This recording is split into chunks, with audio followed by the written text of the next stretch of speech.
नमस्कार. AB मराठीमध्ये मी समाधान आपलं स्वागत करतोय. पुण्यश्लोक अहिल्यादेवी होळकर विद्यापीठाचा युवा महोत्सव सुरू आहे आणि या युवा महोत्सवाच्या प्रांगणामध्ये अनेक कलाकार त्या ठिकाणी येत आहेत. अनेक वक्तृत्व स्पर्धातील स्पर्धक ते युवा महोत्सवाच्या वाङ्मय विभागाचं परीक्षण आणि TV9 सारख्या एका नामांकित वृत्तवाहिनीला एक सेलिब्रिटी निवेदका म्हणून काम करणाऱ्या निकिता पाटील यांचा प्रवास नेमका कसा होता, युवा महोत्सवाने एकेकाळी काय दिलं, एकेकाळी युवा महोत्सवामध्ये स्पर्धक आणि आज परीक्षक ते TV9 पर्यंतचा प्रवास हे नेमकं काय होतं, त्या अनुषंगाने मी निकिता पाटील यांच्याशी बोलणार आहे. खरं तर तुमचं या ठिकाणी स्वागत करतो आणि खरं तर एका नामांकित न्यूज चॅनलच्या अँकर म्हणून संपूर्ण महाराष्ट्राला परिचित आहातच. त्याचबरोबर सोशल मीडियाच्या माध्यमातून नेहमी सकारात्मक दृष्टिकोनातून अनेक गोष्टी तुम्ही मांडत असता. एकेकाळी एक स्पर्धक म्हणून वक्तृत्व स्पर्धेत त्या ठिकाणी गावोगावी सहभागी झालात, युवा महोत्सवामध्ये अनेक भाग घेतला आणि आज एका युवा महोत्सवाचं परीक्षण करायला सेलिब्रिटी परीक्षक म्हणून आला. हा प्रवास कसा होता? खरं तर सगळ्यात आधी तुम्ही सगळ्यांचे धन्यवाद. ॲक्च्युली तुम्हीच माझा एवढा मोठा बायोडाटा सादर केलेला आहे की अजून मी काय सांगू असा मला प्रश्न पडला आहे. पण ॲक्च्युली असं असतं की आपण कॉलेजचं शिक्षण घेत असतो, ॲकॅडमिक्स आपलं सगळं सुरू असतं, पण त्याच्या व्यतिरिक्त आपल्यातले जे काही अंगीभूत कौशल्य असतात किंवा आपल्या अंगीभूत जे काही गुण असतात त्या गुणांनासुद्धा वाव मिळणं तितकंच गरजेचं असतं आणि तेव्हाच तुम्ही खुलून निघता, तुम्ही फुलून निघता.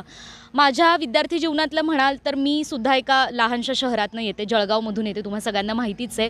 आणि जसं सोलापुरातलं वातावरण आत्ता आहे त्यापेक्षासुद्धा काहीसं मागासलेलं वातावरण म्हणता येईल, त्यावेळी आमच्यावेळी जळगावमध्ये होतं. पण एक जिद्द होती, मेहनत करण्याची तयारी होती, चिकाटी होती की नाही आपण काहीतरी वेगळं करायला हवं. म्हणून हीच एक महत्त्वाकांक्षा मनात घेऊन मी प्रवास करत गेले. आता जसं आपण म्हणालात की सुरुवातीला मी सुद्धा वक्तृत्व स्पर्धा करायचे आणि याच वक्तृत्व स्पर्धांमधून पुढे येऊन आज एका नामांकित विद्यापीठाच्या युवक महोत्सवाच्या वक्तृत्व स्पर्धेचं परीक्षण करण्यासाठी मला बोलावण्यात आलं. खरं तर त्याबद्दल मी विद्यापीठाच्या प्रशासनाचे आभारच मानीन. पण हा सगळा प्रवास एका दिवसात निश्चितच घडलेला नाही आहे. यामागे खूप कष्ट आहेत, खूप मेहनत आहे. त्याचबरोबर आपण लोकांशी कसं वागतो, आपण समाजामध्ये कसं वागतो, त्याचबरोबर आपले नेमके गुण काय आहेत, अवगुण काय आहेत, या सगळ्यांचा लेखाजोखा सगळा घेऊन मग त्याच्यावर काम करून मला वाटतं आज मी इथपर्यंत पोचले. पण इथपर्यंत पोचले म्हणजे खरं तर हा एक अंतिम टप्पा आहे असं म्हणता येणार नाही. अजून बरंच काही करायचं बाकी आहे. आणि ज्या वक्तृत्व स्पर्धांना आता मी परीक्षक म्हणून जाते किंवा अनेक ठिकाणी प्रमुख पाहुणी म्हणून जाते, काही स्पर्धांसाठी किंवा काही कॉलेजचे गॅदरिंग्स असतात, काही ॲन्युअल फंक्शन्स असतात, तर त्या ठिकाणी जो प्रवास माझा आहे, जो संघर्ष माझा आहे, तो समोरच्या विद्यार्थ्यांना आपण सांगावा आणि त्या एकूण प्रवासातनं विद्यार्थी काहीतरी शिकतील किंवा माझा जो काही एकूण प्रवास आहे त्याच्यामधून काहीतरी गोष्टी, काहीतरी बाबी शिकून त्यांना जर थोडंफार त्यातनं काही शिकता आलं तर मला वाटतं ती माझी सगळ्यात मोठी मिळकत असेल. हाच प्रयत्न माझा नेहमी असतो. आजच्या दिवसाचा मलाही खूप आनंद होतो आहे की याच स्पर्धांमधून मी पुढे आली. यातले काही थोडे किस्से मला सांगावे वाटतात की अगदी म्हणजे पहिली स्पर्धा मी केली, मी साधारणतः दुसरीमध्ये असताना. त्याचे किस्से तुम्ही यूट्यूबवर सर्च करून तुम्हाला बऱ्याच ठिकाणी मिळतील. त्यानंतर बरेचदा 8वीमध्ये मी असताना मला राज्य शासनाच्या ऊर्जा विभागाकडून एक वक्तृत्व स्पर्धा त्यावेळी आयोजित केली जायची आणि त्यामध्ये मला सहभागी होण्याची संधी मिळाली शाळेकडून. तर मी सहभागी झाले आणि तेव्हा मी पुण्याला गेले स्पर्धेमध्ये सहभागी होण्यासाठी आणि माझ्यासोबत माझे वडीलही होते त्यावेळेला आणि शाळेचे आमचे एक प्रतिनिधी होते. तर वडिलांसोबत मी ज्यावेळेला पुण्यामध्ये गेले त्यावेळेला आमची एकूण अशी फिलिंग होती की जणू काही आम्ही एखाद्या विदेशामध्ये आलेलो आहोत, कारण तोपर्यंत आम्ही पुणे हे शहरसुद्धा पाहिलेलं नव्हतं. पण मला असं वाटतं की मला आणि माझ्या वडिलांना, माझ्या कुटुंबियांना ती फिलिंग दिली, ती वक्तृत्व स्पर्धांनी दिली. वक्तृत्व स्पर्धांनी हे सगळं काही मिळवून दिलं. आज मी ज्या ठिकाणी आहे, जे मी बोलू शकते आहे, 4 लोकांना मी काहीतरी मार्गदर्शन करू शकते. अर्थात मी मार्गदर्शन म्हणणार नाही, मला तो संवाद असं म्हणायला जास्त आवडेल, कारण मार्गदर्शन करण्याएवढी अजून माझी वयाने आणि अनुभवाने सुद्धा उंची नाही आहे असं मला प्रामाणिकपणे वाटतं. पण सतत आपण काहीतरी सकारात्मक करत राहावं, कारण संपूर्ण समाजामध्ये आज एवढी नकारात्मकता आहे, अनेक अडचणी आहेत, कित्येकांचे वेगवेगळे प्रॉब्लेम्स आहेत.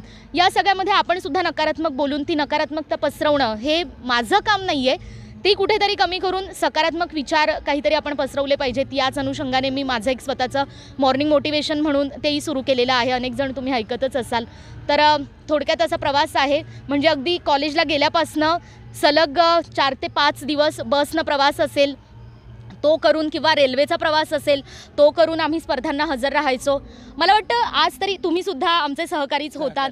तर आपल्या त्यावेळेपेक्षा आज मला वाटतं स्पर्धांचं प्रमाण बरंच कमी झालेलं आहे. स्पर्धांमध्ये जे सहभागी होतात विद्यार्थी त्यांचंही प्रमाण बरंच कमी झालेलं आहे. काहीशी ही शोकांतिका म्हणावी की काय, म्हणजे असा मला प्रश्न पडतो. पण जे वास्तव आहे ते मांडलं पाहिजे. नेहमीच सत्य बोलून, म्हणजे नेहमीच गोड बोलून एक हां बरोबर तेच वास्तवसुद्धा कुणीतरी सांगितलं पाहिजे की नेमकं काय आहे. तर त्यावेळी आमच्या वेळी आपण सगळे सलग 8-8 दिवस बसनी प्रवास करून, रेल्वेनी प्रवास करून, गर्दीमध्ये कधी रिझर्वेशन मिळालं तर मिळालं.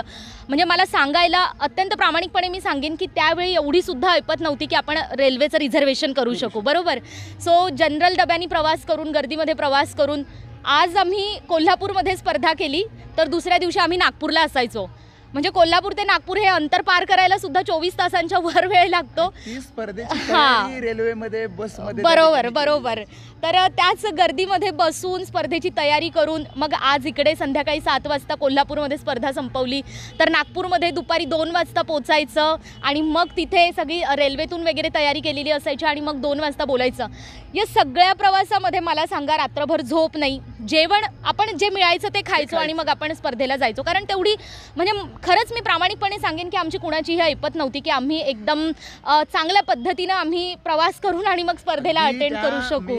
स्पर्धेमधून जी मिळालेली बक्षिसं असायची ती बक्षिस मेसची फी भरायला, कॉलेजची फी भरायला, त्या पैशाचा आधार जो आहे तो स्पर्धेच्या माध्यमातून. बरोबर. हा सगळा प्रवास होत असताना त्यावेळेचा विद्यापीठाचा युथ फेस्टिवल, त्या युथ फेस्टिवलनं निकिता पाटील म्हणून निकिता पाटीलला काय दिलं? हो, ॲक्च्युली असं असतं की तुम्ही विद्यापीठामध्ये जेव्हा तुम्ही शिकत असता तर तुमची निवड कशी होते विद्यापीठातल्या या वेगवेगळ्या कला प्रकारांसाठी. तर आत्तापर्यंत म्हणजे विद्यापीठाच्या फेस्टिवलपर्यंत तुमची काय काय अचिव्हमेंट आहे, कुठे कुठे तुम्ही सहभागी झालेला आहात, कशा पद्धतीनं तुम्ही बक्षिसं मिळवलेले आहेत, याचा एकूण लेखाजोखा घेऊन मग तुमचं एकूण ते कर्तृत्व पाहून तुम्हाला संधी दिली जाते. पण महत्त्वाचा मुद्दा असतो की आता विद्यापीठाने तुम्हाला संधी दिली, तुम्ही त्या संधीचं सोनं करणं गरजेचं आहे. कॉम्पिटिशन भरपूर असते, त्यावेळीसुद्धा असायची, आताही आहे. किंबहुना मी म्हणेन की आत्तापेक्षा त्यावेळी जरा जास्तच कॉम्पिटिशन असायची आणि सगळ्या विद्यापीठांचे एकदम तगडे स्पर्धक स्पर्धेमध्ये उतरलेले असायचे. ॲक्च्युली इंद्रधनुष्य युथ फेस्टिवल जो होतो तो आपलं राजभवन आयोजित करतो, राज्यपालांकडून तो आयोजित केला जातो आणि त्यामुळे या युथ फेस्टिवलमध्ये सुवर्णपदक, रौप्यपदक किंवा कांस्यपदक या तिघांपैकी काहीतरी मिळावं यासाठी विद्यार्थी खूप झटत असतात, खूप प्रयत्न करत असतात. इतर ठिकाणी असं म्हणजे कधी कधी होऊन जायचं की आपण एका स्पर्धेची स्क्रिप्ट आपण त्याच्यामध्ये थोडेफार फेरफार करून आपण बऱ्याच ठिकाणी बोलायचो कारण वेळ नसायचा आणि त्यामुळे हे कॉम्प्रोमाइज करायला लागायचं. पण युथ फेस्टिवल जर म्हणाल तर तिथे तुमचा भयानक कस लागायचा, तुमचा अभ्यास, तुमची मांडणी, तुमची शैली या सगळ्यांवरच तुम्हाला काम करायला लागायचं आणि ते मला वाटतं आपणही केलं. आणि मला सांगायला आनंद वाटेन की सलग मी आणि माझे पार्टनर आम्ही सलग 3 वर्ष रौप्यपदक, सुवर्णपदक आणि कांस्यपदक इंद्रधनुष्य युथ फेस्टिवलमध्ये मिळवलं आणि त्यानंतर आम्ही नॅशनल लेवलला पण पार्टिसिपेट केलं होतं. तर या सगळ्या युथ फेस्टिवल्समधूनच घडून मी पुढे आलेली आहे. खरं तर म्हणजे अनेकांना वाटत असेल की आता मी TV9 मराठीला मी काम करते अँकर म्हणून, तर माझं जर्नलिझम झालेलं असेल किंवा जर्नलिझमचं मी शिक्षण घेऊन मग मी त्यातून पुढे काहीतरी केलं असेल. तर तसं अजिबात नाही आहे, मी जर्नलिझम ॲक्च्युली केलेलं नाही आहे. सो तोच अनेकांना प्रश्न पडतो आणि अनेकांना तीच उत्सुकता असते की मग मी इथपर्यंत पोहोचले कसे. तर मी एकाच वाक्यात सांगेन की मी वक्तृत्वामुळे पोहोचले. वक्तृत्वाने मला जे काय दिलं, वक्तृत्वाने मला जसं काही घडवलं त्यामुळे मी आजवर इथे पोहोचलेले आहे. आणि नुसतं तुमचं पोचणं महत्त्वाचं नसतं तर तुम्ही स्वतःला कसं ग्लोरिफाय करता, कसं ग्रूम करता या फील्डमध्ये आल्यानंतर तेही महत्त्वाचं असतं. तर माझा बऱ्याच वर्षांपासून प्रत्यक्ष बोलण्याचा संबंध मोडला होता, पण गेल्या काही वर्षांपासून पुन्हा एकदा वेगळ्या पद्धतीने म्हणजे काही पत्रकारांचे अधिवेशन्स असतात किंवा काही इतर कार्यक्रम असतात, काही विद्यार्थ्यांना मार्गदर्शन करणं असतं, तर त्या सगळ्या संदर्भातून पुन्हा एकदा बोलण्याशी संबंध येतोच आहे. सो मला अजून असं वाटतं की मी अजून स्वतःला आणखी ग्रूम आणि आणखी ग्लोरिफाय करायला पाहिजे. माणसाचा प्रवास हा असाच चालू असतो, तो कधीच एकदम अंतिम टप्प्याला पोचत नाही. सतत काही ना काही चुका सुधारण्याची, सतत स्वतःला आणखी चांगलं घडवण्याची जी काही एकूण प्रोसेस असते त्यावर त्यांनी सतत काम करत राहिलं पाहिजे. आजच्या या एकूण युथ फेस्टिवलमधून सुद्धा मला वाटतं भविष्यामध्ये अनेक चेहरे पुढे येतील, अनेक चेहरे नावारूपाला येतील आणि त्यांच्याही कदाचित माझ्यासारख्याच आठवणी असतील. हेच खरं तर युथ फेस्टिवलमधून सगळ्या विद्यार्थ्यांना मिळत असतं. एक पहिलं बक्षीस वक्तृत्व स्पर्धेतला घेताना पहिला दुसऱ्या तिसऱ्यातला आणि त्यावेळेस जो फोटो काढायचा ती उत्सुकता असायची. आज बक्षीस घेणारी पोरं निकिता पाटील बरोबर फोटो काढायला त्या ठिकाणी उत्सुक असतात. हा अनुभव कसा, ते ज्यावेळेस फोटो काढायला उभा राहतात त्यावेळेची काय एखादी आठवण जी आजपर्यंतच्या आयुष्यातली सर्वात बेस्ट आठवण आहे, ती स्पर्धा कधी विसरता येणार नाही, आणि आज कसं वाटतं? ॲक्च्युली हे खरं आहे की एक वेळ अशी होती, आपण म्हणजे स्पर्धांच्या बक्षीस समारंभासाठी किंवा उद्घाटनासाठी अनेक सेलिब्रिटी असायचे, मोठमोठे वक्ते असायचे किंवा महाराष्ट्रातल्या नावाजलेल्या व्यक्ती असायच्या. तर आमचीसुद्धा धडपड असायची की आम्हाला त्यांच्यासोबत एक सेल्फी काढायला मिळाला. अर्थात सेल्फी नव्हता त्यावेळेला, हां सेल्फी फोटो, हो कॅमेऱ्यामध्ये, आणि ते धुवून कॉपी परत. हां बरोबर. तर त्यांच्यासोबत आपला एक फोटो असावा याच्यासाठी आम्हीसुद्धा खूप धडपड करायचो. पण बऱ्याचदा असं व्हायचं की कालच्या दिवशी एक स्पर्धा करायची, आजच्या दिवशी दुसरी स्पर्धा करायची, त्यामुळे आम्ही वेळेत पोचायचोच नाही बऱ्याचदा, आणि म्हणून दुपारी 12-1 पर्यंत आम्ही पोचणार आणि मग फोटो वगैरे ते. पण ती एक महत्त्वाकांक्षा, ती एक इच्छा असायचीच. आज असं आहे की जसं तुम्ही म्हणालात, खरंच बऱ्याच जणांना फोटो काढायचा असतो आमच्यासोबत, पण ते तुम्हा सगळ्यांचं प्रेम आहे, तुम्ही देत असलेला आदर आहे, तुम्ही करत असलेलं कौतुक आहे, आणि ते निश्चितच पुढे जाण्यासाठी आणखीच बळ देत असतं. आता अनेकांना आपल्यासोबत फोटो काढायचा असतो, याचा अर्थ मी खूप मोठी सेलिब्रिटी आहे किंवा मी खूप मोठी व्यक्ती आहे असं नाही आहे. तर तुमच्या मनामध्ये आमच्याबद्दलचं जे काही प्रेम आहे त्याची ती एक परिणिती असते, आणि तो त्याचा एक सगळा भाग असतो. निश्चितच छान वाटतं, म्हणजे कुठेतरी एक सुखावणारी भावना असते ती. पण तरीसुद्धा सगळ्या व्यक्ती या आपल्या बरोबरीच्या आहेत, आणि आपण या ठिकाणी पोचलो तर आपलं एक कर्तव्य आहे की आपण आता त्यांना सोबत घेऊन पुढे जायला हवं. ही एक कर्तव्य भावना मनामध्ये ठेवून मग ते सगळं आपण वागत असतो, तसं आहे. आठवणी म्हणाल तर बऱ्याच आहेत. म्हणजे एक स्पर्धा असायची शरद पवार फाउंडेशनकडून, शरद पवार बक्षीस समारंभाला त्या ठिकाणी प्रत्यक्ष हजर असायचे. तर तिथेसुद्धा फोटो मिळावा यासाठी आम्ही खूप धडपड केली होती. एकदा लावणी सम्राज्ञी सुरेखा पुणेकर आम्हाला होत्या उद्घाटनासाठी प्रमुख पाहुण्या म्हणून जयसिंगपूरला, कोल्हापुरातल्या जयसिंगपूरला ती स्पर्धा होती. तर मला त्यांच्यासोबत फोटो काढायला मिळालं होतं, आणि तो फोटो मी अजूनही जपून ठेवला आहे. म्हणजे अक्षरशः तो इतका ब्लर दिसतो, पण तरीही मी तो फोटो जपून ठेवलेला आहे. अशा बऱ्याच आठवणी आहेत. बऱ्याच ठिकाणी अनेक पॉलिटिशियन्स असायचे की आपल्या मनामध्ये त्यांची एक खूप मोठी प्रतिमा असते की नाही, आपला एक फोटो यांच्यासोबत पाहिजेच, ते एक आहे. पुन्हा मराठवाड्यामध्ये मराठवाड्याचा युवा वक्ता म्हणून स्पर्धा व्हायची. तर आमदार सतीशभाऊ चव्हाण ती स्पर्धा आयोजित करायचे. मला वाटतं अजूनही सुरू आहे स्पर्धा.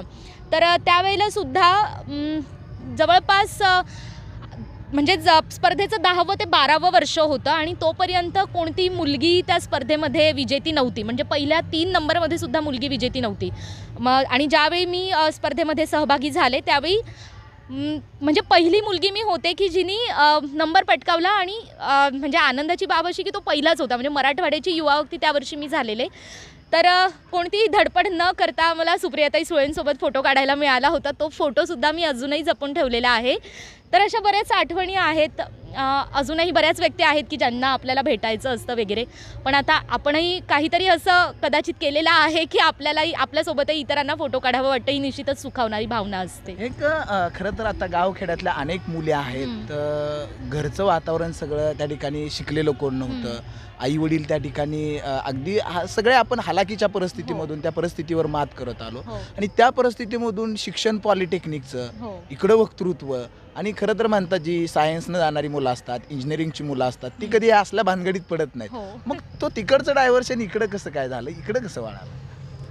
ॲक्च्युली खरंच म्हणजे अनेकांना वाटेन की हा खूप मोठा प्रवास आहे की, पण मला म्हणजे मी सांगेन की हा मोठा प्रवास नाही आहे. ॲक्च्युली माझा स्वभाव असा आहे की एखादी गोष्ट तुम्हाला करावी वाटते ना, ते तुम्ही करून टाका. कारण एखादा निर्णय चुकीचा किंवा बरोबर कधीच नसतो, तर तुम्ही त्या निर्णयाला चुकीचा किंवा बरोबर कसं ठरवता हे तुमच्या हातामध्ये असतं. तर मी म्हणजे 10वीला 95% होते. त्यावेळी आमच्यावेळी ते खूप जास्त होते, आणि घरामध्ये आई वडील दोन्ही अशिक्षित आहेत, म्हणजे अल्पशिक्षित आपण म्हणूयात. वडील माझे 10वी नापास आहेत, आई माझी 9वी नापास आहे. सो तर एक मार्गदर्शन काहीच नव्हतं. पण त्यावेळी होतं ना आपल्यावेळी की तुम्ही इंजिनिअरिंगला गेलात तर तुमचं भविष्य खूप उज्ज्वल आहे. कंपनी जॉबच्या, हां बरोबर.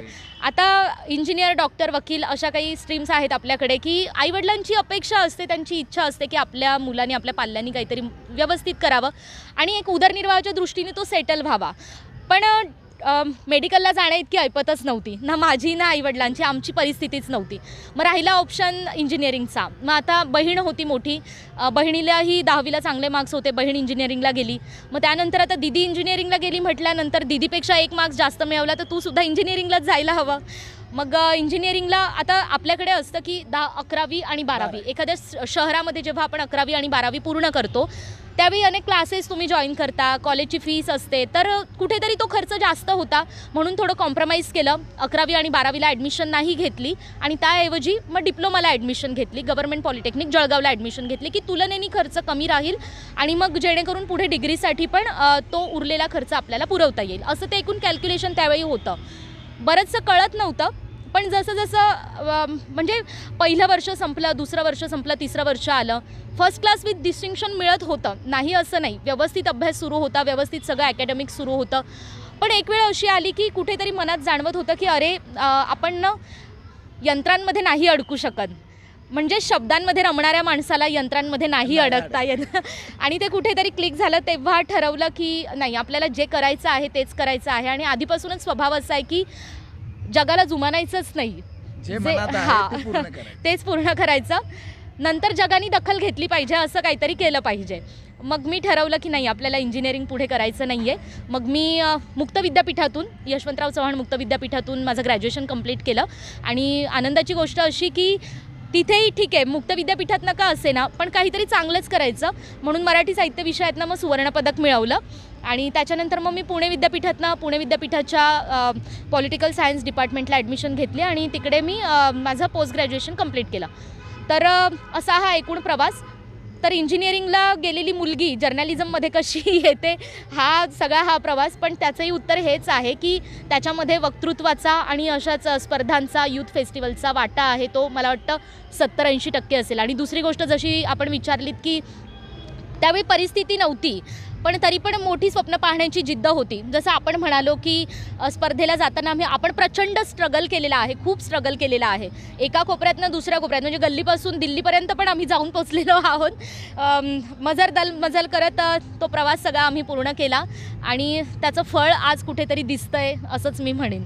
तर हा सगळा प्रवास होता. आत्ता हे सगळं आज काल दिवसभरामध्ये वक्तृत्वाचं परीक्षण केलं, आज वादविवादाचं परीक्षण त्या ठिकाणी केलं.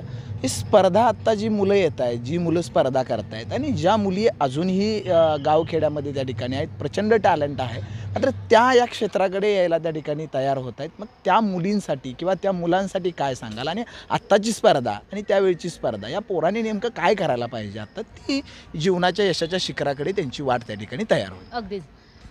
सगळ्यात आधी तर मी एक सांगेन की तुम्ही कोणतंही क्षेत्र निवडा, भले इंजिनिअरिंग असू देत किंवा तुम्ही आर्ट्स फॅकल्टीला जा किंवा आणखी कोणतंही क्षेत्र असू देत. आव्हानं प्रचंड असतील, अडचणी प्रचंड येणार आहेत.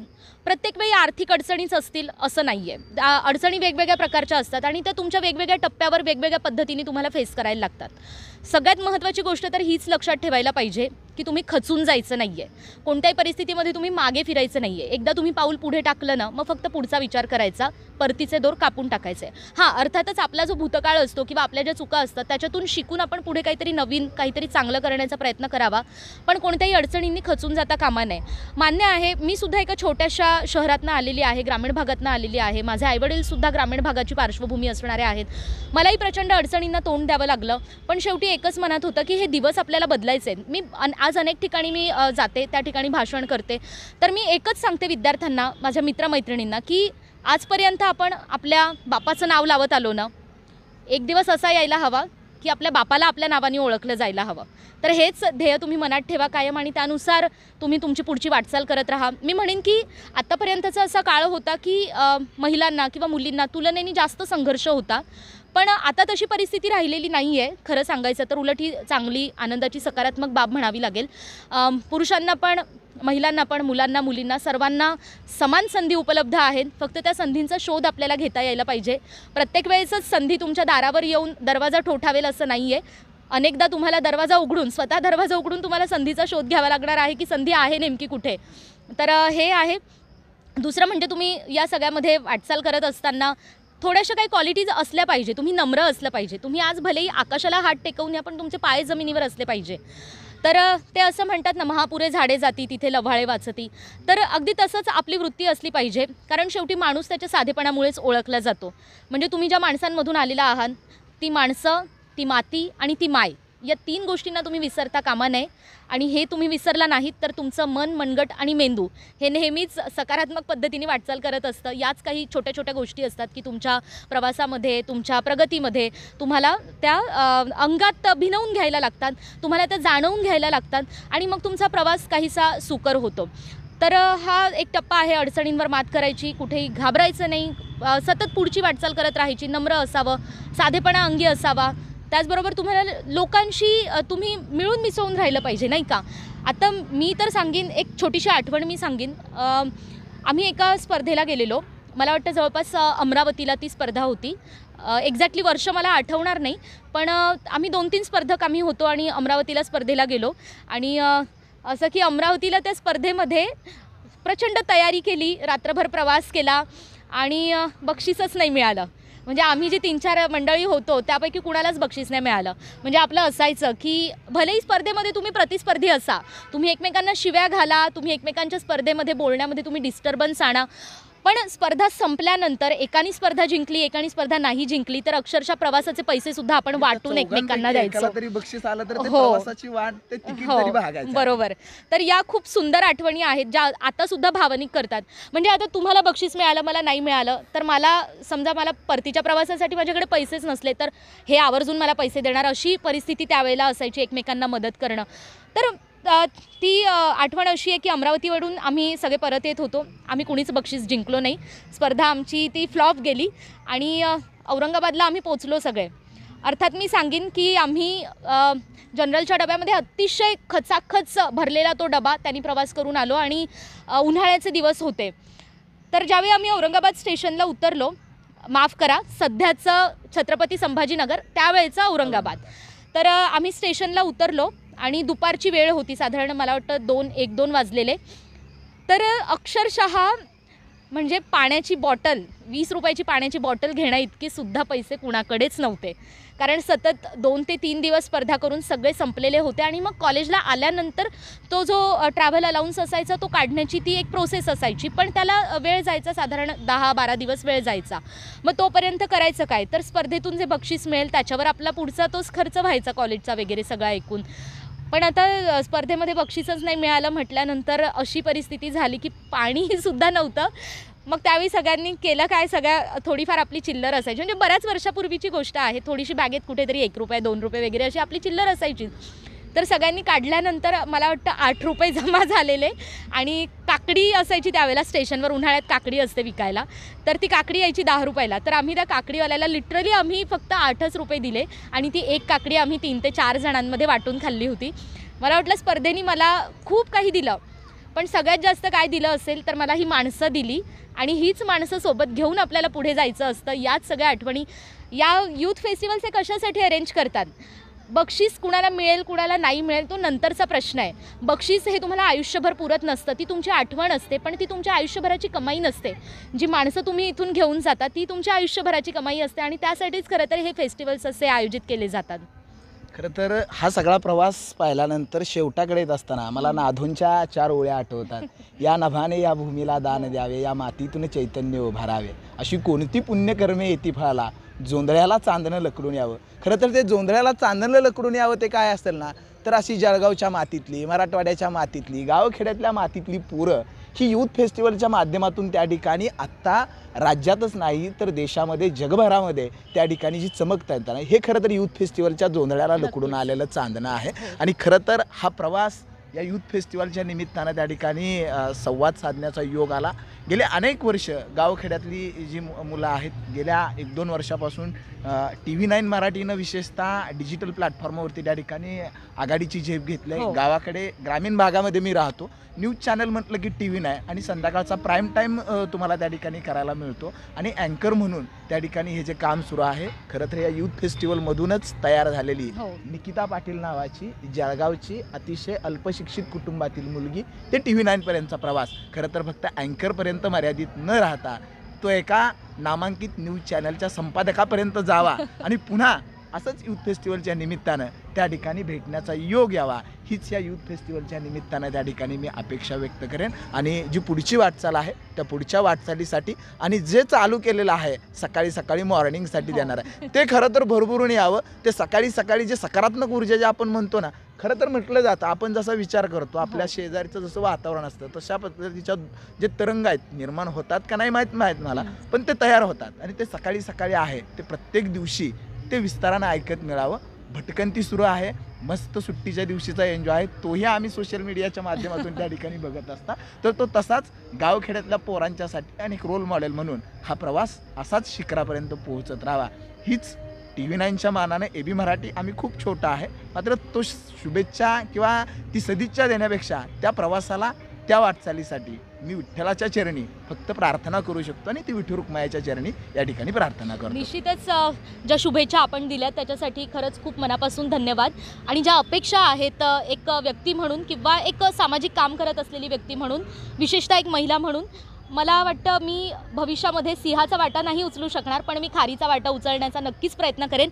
आणि पुन्हा एकदा तुमच्या शुभेच्छांसाठी या पंढरपूर नगरीमध्ये, या विठुमाऊलीच्या नगरीमध्ये मला यायला मिळालं आणि या तुमच्या भरभरून मनापासून शुभेच्छा तुम्ही देत आहात त्याबद्दल खरंच मनापासून धन्यवाद. मनपूर्वक. तर हा आहे युवा महोत्सव. युवा महोत्सव काय करू शकतो तर TV9 सारख्या चॅनलची एक लीड अँकर जर्नालिझम न करता युवा महोत्सव देऊ शकतो आणि ही ताकद युवा महोत्सवाची आहे. तर आज दिवसभरामध्ये मी अशाच युवा महोत्सवामधून तयार झालेला कलाकार नेमके कसे घडले, काय करतायत आणि येणाऱ्या भविष्यातील पिढींसाठी ते एक रोल मॉडेल ठरावेत यासाठी खरं तर हा अट्टाहास होता. कॅमेरामन गोपाळ माडीसह मी समाधान काळे, पंढरपूरहून.